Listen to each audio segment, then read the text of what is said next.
Man charged with 182 counts of raping, sodomizing, sexual physical assault on daughter. DEWAN RAKYAT passes law reform on Marriage and Divorce Amendment Bill 2017.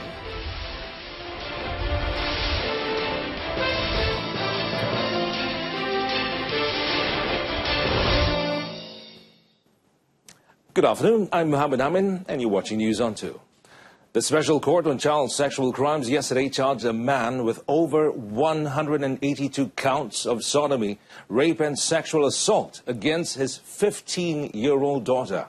While he also faces a total of 631 charges under the Penal Code, Sexual Offences Against Children Act 2017 as SOACA 2017 and Children's Act 2016, but only 182 were read yesterday. Now, the accused, however, claimed trial to all 182 charges, which was read out before Justice Young Zarida Ismail. And the accused, who works as a unit trust agent, allegedly committed 30 sexual assaults against his daughter in a bedroom in his apartment in Sungai Way, Petaling Jaya, between 6 a.m. to 1 a.m. between July 11th and July 21st. Now, the victim came under the custody of the accused following his divorce with his wife 2 years ago. And he was also charged for sexually abusing the victim in the same apartment from July 1st, January to July 21st, and for raping her at the same location at 2 p.m. on July 21st. The charges were made under Section 31, subsection 1, sub A, and Section 31, subsection 1, sub B of the Child Act 2016 and Section 14/16 of the Sexual Offences Against Children Act 2017 and Section 376A of the Penal Code. The accused also faces 150 counts of sodomy against the victim, which was allegedly committed between 6 a.m. to 12 midnight from January 1st to March this year at the same location. Prosecution was represented by Deputy Public Prosecutors Nurdalina Ali and Aimi Shazwani Sarmin. Justice Young Zarida Ismail has postponed proceedings to today to allow more than 400 other sodomy charges to be read. No bail was allowed to the accused. The DEWAN RAKYAT last night passed the Law Reform for Marriage and Divorce Amendment Bill 2017, aimed to amend the Law Reform Marriage and Divorce Act 1976 or Act 164. The decision was announced by DEWAN RAKYAT Deputy Speaker Dato Sri Dr. Ronald Kiandi at about 12:40 a.m. after the third reading of the bill was made by Minister in the Prime Minister's Department, Dato Sri Azalina Uthman Said, and seconded by Deputy Natural Resources and Environment Minister, Dato Hamim Samuri.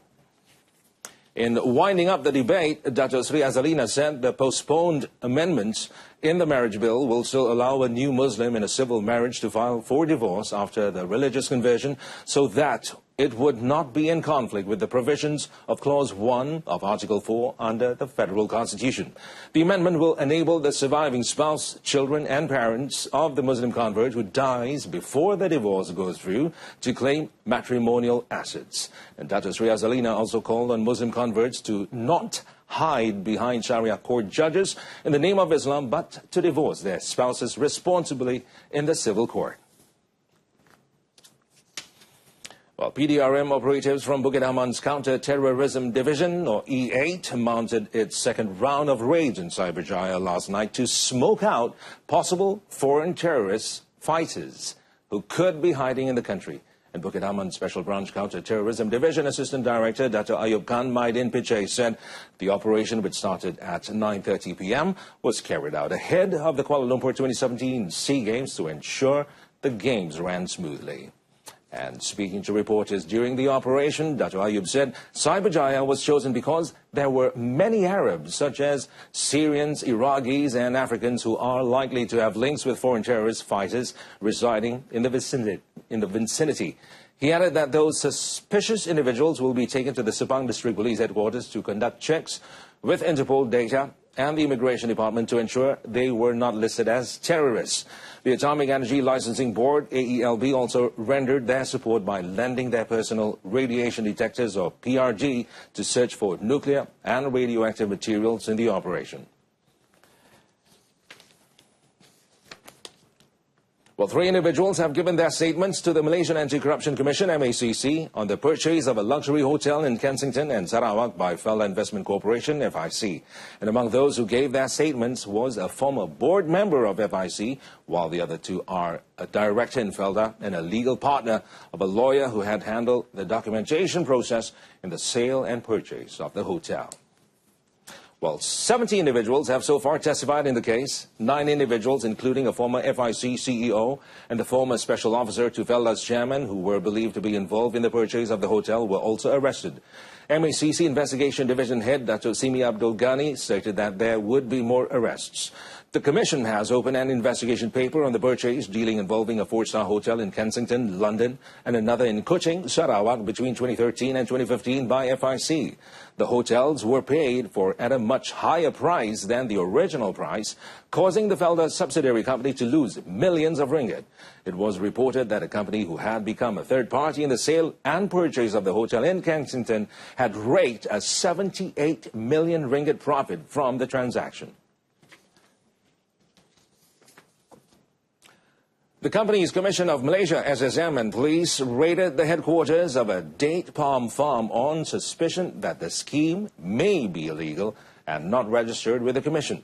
SSM Deputy Chief Executive Officer Nur Azimah Abdul Aziz said the Commission had received a complaint against the company in December last year, whereby potential investors were approached by telemarketers to invest between 3,000 and 5,000 ringgit for each date palm tree. Sebab perundangan tu diperkenalkan bagi menjaga hak-hak pemegang skim. Jadi jika dia tak berdaftar, kemungkinan besar dia adalah melanggar undang-undang yang kita takbirkan lah. Nur Azimah also said investigations revealed that the investment scheme was not registered with SSM. She added that SSM's investigation was preliminary, and she said they were still ongoing through the company's files. If found guilty, the owners of the company will face a 50 million ringgit compound or 10 years imprisonment under the Interest Scheme Act 2016. Prime Minister Datuk Seri Najib Tun Razak handed over the Jalur Gemilang to 6 participants of the Kembara Sri Kandi Prihatin on a mission to scale the summit of Mount Elbrus, Russia, on August 23rd. Now, the women will be scaling up 5,642 meters to the top of the highest mountain in Europe to fly the Jalur Gemilang in conjunction with the National Day celebration. Now, the campaign, implemented under the hashtag Negaraku project, gathered women of different backgrounds, was aimed at empowering women and promoting an active lifestyle and to raise funds to help several parties, including the Darul Wardah Rehabilitation and Protection Home, the Breast Cancer Welfare Association, and the National Cancer Council. That's MACNA. It also stressed on the role of women in the country, besides being a source of inspiration to Malaysians, that challenges such as illnesses or life crises are not an obstacle for a person to contribute anything to the nation. The mission will be participated by 6 women: Nurul Huda Samsudin, 31, Nir Azmin Adnan, 34, Fairul Asmaini Muhammad Pilus, 35, Umu Farah Haidar Zulkifli, 30, Fazila Abdul Manan, 41, and Renee Aziz Ahmad, 56, who is a breast cancer survivor. The participants would start the climb from the Treskol village, Russia, and it would take 7 days, 6 nights for a round journey. Construction of the Langat 2 water treatment plant in LRA is now 82% ready and expected to be fully completed as scheduled in December 2019. And according to Energy, Green Technology and Water Minister Datuk Seri Dr. Maximus Ongkili, says construction of the Langat 2 LRA at the cost of 3.7 billion ringgit was built due to the high demand treated water supply in the Klang Valley and to avoid a water crisis by 2020. Langat 2 LRA was necessary based on statistics obtained in 2014, which showed that the people in Selangor required 4,907 million litres of water every day, against current production of only 4,431 million litres of water every day from the 34 water treatment plants. Jadi begitu kritikal dan ini harus menjadi satu sasaran untuk penyelesaian, bukan saja kerajaan pusat tetapi bagi kerajaan negeri Selangor. The project comprised of 19 packages involving Hululangat, Cheras, Sungai Besi, Bukit Jalil, Petaling, Banda Kinrara, Bukit Dengkil, Ampang, as well as Kramat, AU3 in Selangor, spanning a 55-kilometer pipeline. Deputy Prime Minister Dato' Sri Dr. Ahmad Zahid Hamidi has disclosed that Malaysia's Border Control Agency, or AXIM, has managed to seize goods worth 18.6 million ringgit from January to June this year. Dato' Sri Dr. Ahmad Zahid, who is also Home Minister, added, since its inception in November 2015 until the end of last year, the agency has seized goods worth 38.9 million ringgit, exceeding the total yearly seizure by the Smuggling Prevention Unit, or UPP, in 2014. And speaking when tabling the Malaysian Border Control Agency 2017 bill for its second reading at the DEWAN RAKYAT yesterday, Dato' Sri Dr. Ahmad Zahid said, through the proposed bill, 2 special committees would be created in AXIM, namely the Coordinating Committee and the High-Level Committee, involving members from various ministries, departments and government agencies. Dato' Sri Dr. Ahmad Zahid explained that the Coordinating Committee would be responsible for formulating all smuggling prevention programs, monitoring and controlling smuggling activities, as well as making recommendations to the High-Level Committee. Verify Halal. The smartphone application to verify the halal status of food products is now available on the iOS platform to reach out to more customers. The Department of Islamic Development,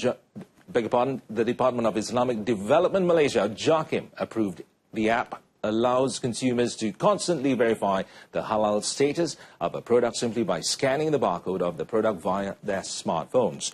And according to Deputy Agriculture and Agro-Based Industry Minister Dato' Noge Gombek, via the app, consumers can check the halal status of more than 6,000 products of local listed companies. And Verify Halal also provides information on imported halal food products which were certified by foreign halal certification bodies. And to date, there are 152,065 halal products from food, beverage, pharmaceutical and body care that have been listed in the application. It was developed by Serunai Commerce together with Global Halal Data, and it can be downloaded via the Apple App Store and the Google Play Store.